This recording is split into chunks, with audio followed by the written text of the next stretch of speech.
हम चारवाक को भी देखते हैं यहाँ पर। चारवाक दर्शन था एक पूरा।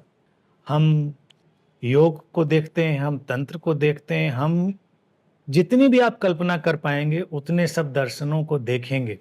और सबका समावेश है, सबका सम्मान।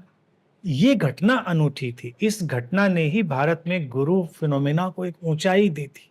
बाकी जगहों पे तो कन्फाइंड कर देते हैं, उसको सीमा में बांध देते। ऐसा है तो गुरु है, ऐसा नहीं है तो गुरु नहीं। आप कैसे बताएंगे, बताइए।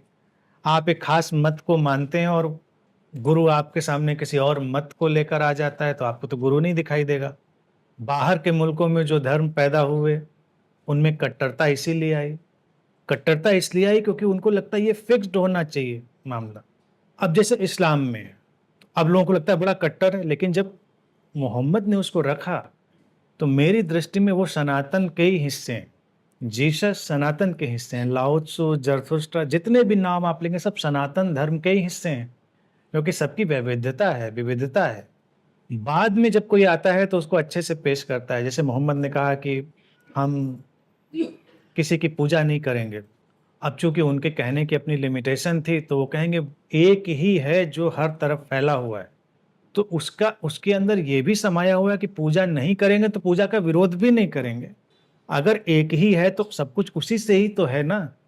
आकार भी उसी से है तो निराकार है। जो जितनी भी विविधता है, कॉन्सेप्ट खूबसूरत था, लेकिन उस कॉन्सेप्ट में कट्टरता आ जाती है। फिर बाद में ये जो बाहरी प्रभाव थे ईसाइयत के, इस्लाम के, इन सब के, उनके प्रभाव में भारत में हिंदू धर्म पैदा हुआ।